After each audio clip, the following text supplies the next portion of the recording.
I lost my dad to an illness when I was 10 years old. From then on, my mom single-handedly ran the restaurant which my parents used to manage and supported me all the way through college. Thanks to her hard work, bubbly personality, and top-notch home-cooked meals, the restaurant thrived. Despite being a single-parent family, I was able to grow up in a very privileged environment. I think it helped me grow up to be a generous and positive person. I have many friends, and I was blessed with good interpersonal relationships and led fulfilling days even after graduating college and joining a major beer company. Except, that is, for my relationship with one of my boss, Mr. Smith, who worked in the same department. Mr. Smith, 3 years older, was highly competent at his work and trusted by our superiors. Initially, he was strict but gave me precise guidance. However, recently his attitude towards me has been so harsh that I've begun to think he dislikes me personally. My friend and colleague, Williams, told me not to worry about it, but it did bother me because not being used to being disliked by people. I wanted to somehow mend our relationship, but I had no idea how to deal with it because I didn't know the cause. After a while, a major company-wide project was launched. A new team was announced from our department, consisting of Mr. Smith, Williams, and myself. Mr. Smith is the team leader.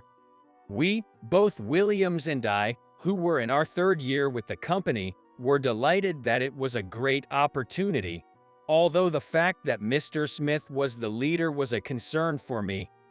Don't worry, Mr. Smith is strict, but he's good at his work and not unreasonable. Now that we're on the same team, we'll be working together more often, so this could be a chance for you to get along better. Think of it as a chance to show him what you're made of.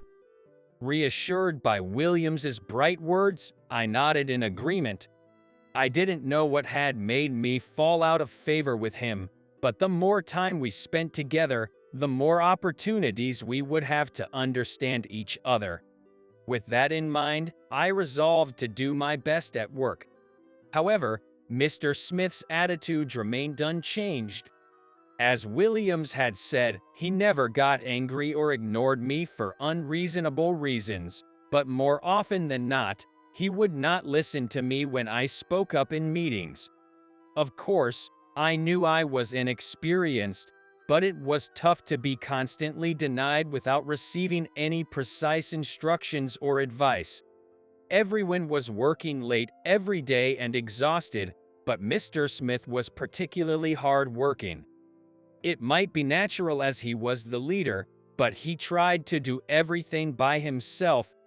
He didn't rely on others, or rather, he didn't seem to trust them. He worked overtime more than anyone else, and it was a given for him to work on his days off. I was a little worried about him, who was growing more and more fatigued by the day. One day, I had a long meeting with a client and returned to the office quite late to find Mr. Smith working overtime alone.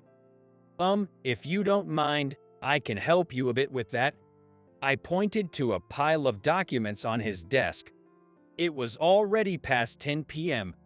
Everyone else had gone home long ago, and only Mr. Smith was left in the room. Even when I offered to help, he just said without taking his eyes off his computer, "I'm fine. You can go home." But, haven't you been working overtime every day recently, Mr. Smith? You don't look well either. You should go home early and rest sometimes. I just need to input these, right? As I reached out for the documents, he suddenly shouted, "I told you I'm fine. Don't touch them." Just do what you're supposed to do. Stop trying to please everyone. Caught off guard by his harsh words, I felt more anger than surprise. I don't like conflicts, but this time I couldn't help but retort. Why do I have to be spoken to like this? All I said was that I'd help, right? I could feel my blood boiling, but I couldn't hold back. Maybe I was letting out some pent-up frustration. That's exactly what's annoying. I can't stand how you're always trying to play the good guy. Just go home already. With that, Mr. Smith didn't even look at me. For a moment, I thought about punching him, but decided against it. It was ridiculous. I was disgusted with myself for wanting to get along with such a person. I grabbed my bag without a word and quickly left the room. My apartment is only a 10-minute bike ride from the office, but I didn't want to go back to an empty room, so I got on the train. I felt like I needed a drink. After about 20 minutes on the train, I walked into my mom's restaurant, which I hadn't visited in a while. Well, this is a surprise. Saying that, she smiled at me from behind the counter. There was only one male customer at the end of the bar. I haven't seen you around lately. I was wondering how you were doing. Been busy with work? She placed a cold bottle of beer in front of me. Ever since I started working and living alone, I would drop by here twice a week for dinner, but I've been too busy to visit lately. Yay, kind of busy, I said softly, poured the beer into the glass and gulped it down in one go. As I sighed, I continued to pour the beer. What's the matter? Drowning your sorrows? She is as sharp as ever. She placed appetizers in front of me and began frying something. Appetizers are homemade pickles and cheese platters. The homemade pickles, which I hadn't had in a long time, eased my tense emotions. Maybe I had let my guard down, but I suddenly started to feel drunk. My colleague's been picking on me for no reason. Power harassment. I accidentally started to grumble. I got up, went behind the counter, grabbed a bottle of beer, and returned to my seat.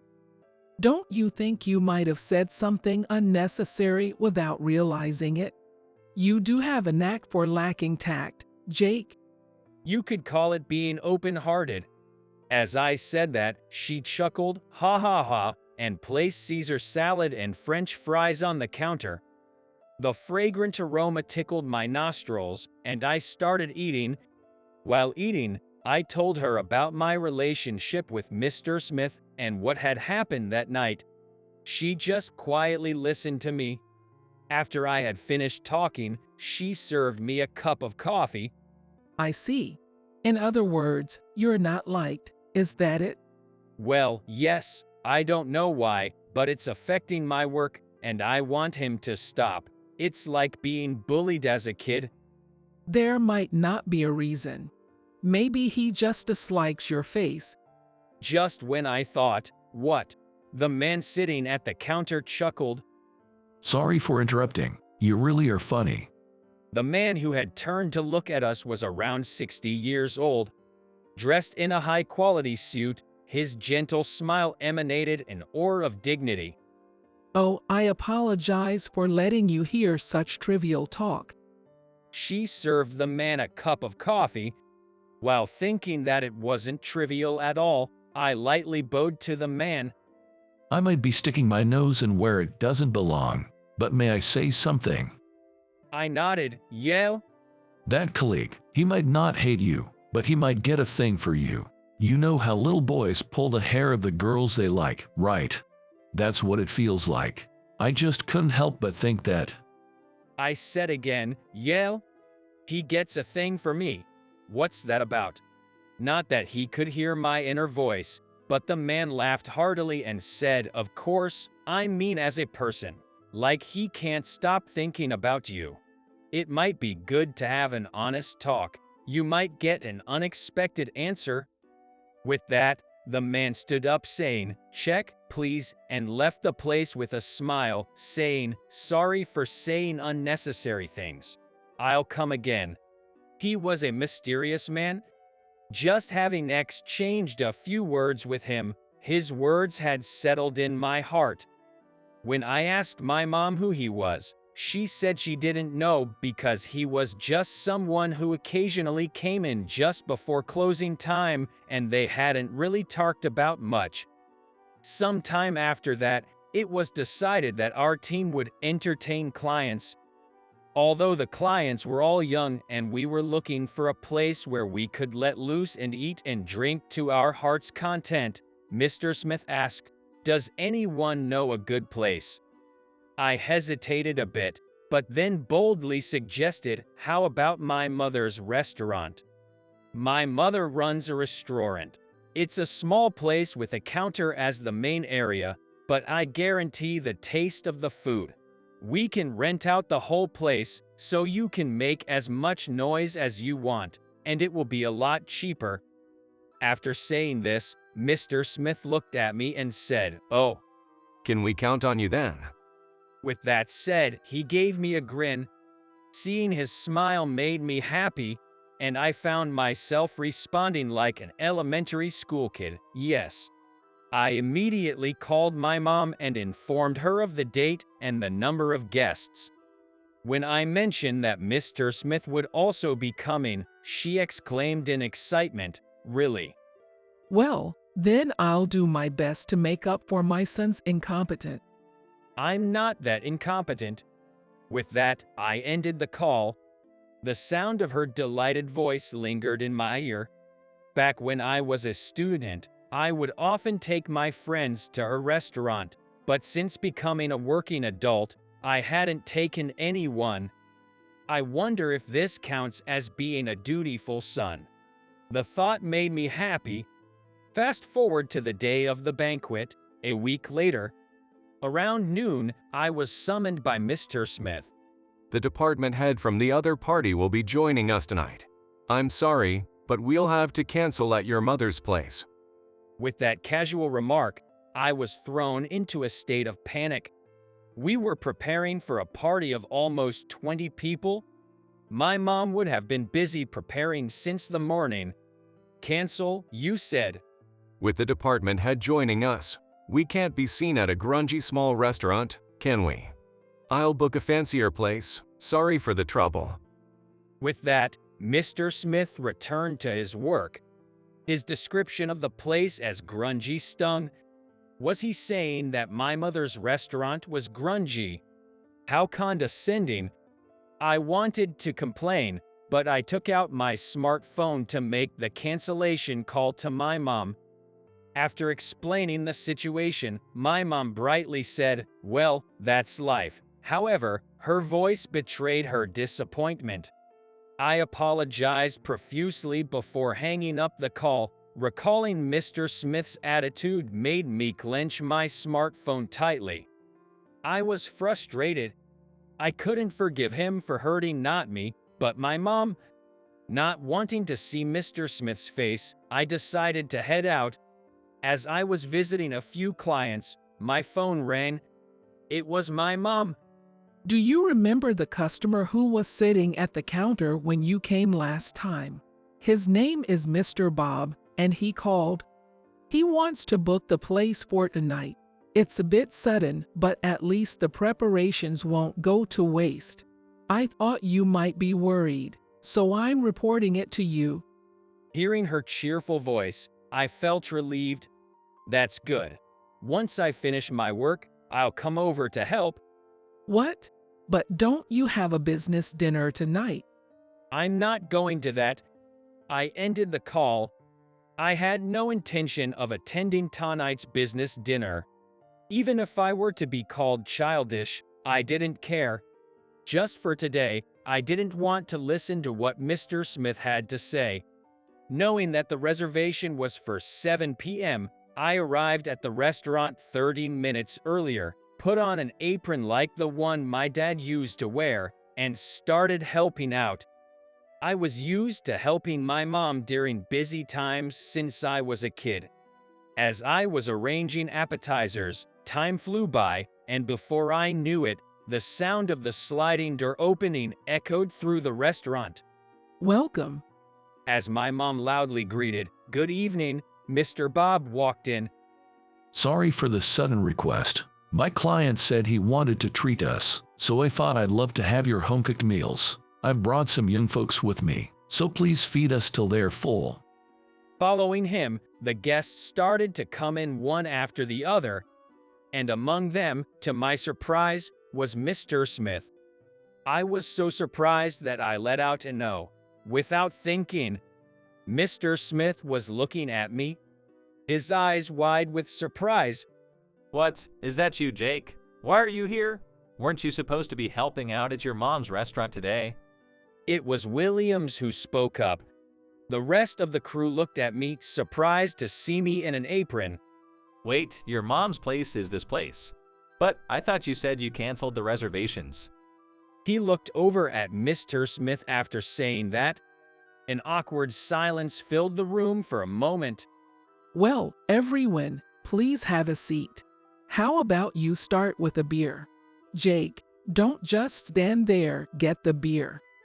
She, sensing something, cheerfully stepped behind the counter after saying this. Mr. Bob took a brief glance at me, didn't say anything, and took his seat. Mr. Smith also sat next to him. Dishes piled high on large plates kept coming out, and the beer kept flowing. After about an hour of work, my mom said, "You're done now. Go have a drink." I took off my apron and was about to join Williams and the others at their table when Mr. Smith stopped me as I came out from behind the counter. He handed me a bottle of beer, urging me to drink. Without a word, I sat down next to him and poured the beer into my glass. I'm sorry. Mr. Smith bowed his head to me, nearly making me spit out my beer. If it's about the reservation cancellation, don't worry about it. I was shocked to find out that Mr. Bob is the head client, but well, all's well that ends well. Even though there was still some lingering awkwardness, he bowed his head so deeply that I thought it was fine in the end. I'm not one to hold a grudge. Seeing me like this, Mr. Smith gave a small laugh and said, "That's the part of you I struggled with." I'm sorry not just for the cancellation, but also for my attitude towards you. I was jealous of you, and it's embarrassing to admit. He took a swig of his beer. Jealous? I didn't understand what he was talking about, so I kept quiet and waited for him to continue. You're really straightforward, Jake. You're not the type to hold on to negative feelings for a long time. That's too bright for someone like me. When I look at you, it reminds me of how small and petty I am. Even after all that, I still didn't understand what he was talking about. My confusion must have shown on my face, because he looked at me and laughed. Sorry, it's probably hard for you to understand. In short, I was jealous of you. I grew up in a single-parent household too, and my mom ran a small diner to support me. I was bullied a lot as a kid because of it, and when I grew up, I thought I was going to make everyone who bullied me pay. I didn't make any friends and I fought my way to where I am now. When I saw your background, I felt a strange kinship because we had similar experiences. But unlike me, you had no twisted pots. It surprised me, even though we were raised in similar environments. How could you be so ridiculously straight-laced? Even though he called me ridiculous, I didn't get angry. I refilled his glass, then my own. You're uncomplicated, not twisted or seeing others as enemies like me. It oddly annoyed me. How could you live so straight, even though you were raised in the same kind of environment as me? I wanted to live like you. You were like an ideal vision. You were the person I wanted to be but couldn't. I was taking out my frustrations on you. I was too hard on you, more than necessary. As a leader and as a person, I was terrible. I'm sorry.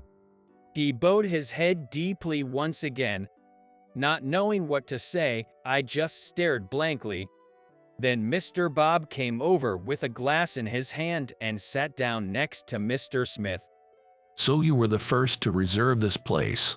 Then you canceled, and unknowingly I rebooked it. Things have a way of falling into place in the end, don't they? He said this with a gentle smile. My mom was behind the counter, smiling at Mr. Smith and me. I'm truly sorry for just canceling the reservation so casually. Mr. Smith apologized to my mom. She, shaking her head with a smile, said he's still a bit immature, but I hope you can continue to get along. Please come for dinner again. We'll always be waiting for you. And she bowed her head. It's a wonderful thing, being human. Because we have words, we can easily convey our thoughts. It's a waste to hold back. Say what you think. It'll make you feel much better. He patted Mr. Smith's shoulder a couple of times as he said this. Mr. Smith gave a shy nod, then clinked his glass against mine, saying, I'm counting on you. After that, Mr. Smith remained as tough as ever. But I wasn't about to lose either. Whenever he voiced his opinions, I shot back with my own. Whether it was thanks to that or not, our team, Mr. Smith and I, started to produce better results, and we were paired up more and more often because of it. That's why I say you're being too soft. He said, slamming his glass down on the counter. It's not being soft, it's compromising. Chasing only immediate gains is your bad habit, isn't it? I've told you that many times. What did you say? As we glared at each other, we could hear my mom's hearty laughter in the background. You two bicker like brothers. Feeling embarrassed, we both turned away. Since that day, Mr. Smith and I had been drinking together at my mom's restaurant. We were always arguing, but somehow we had become friends. Ah, still at it, I see. The man who slid open the door was Mr. Bob. He had become a regular at this restaurant and would naturally take a seat next to us whenever Mr. Smith and I were there. Welcome, Mr. Bob. You're like the dignified father to my mischievous sons. My mom said that, and Mr. Bob laughed.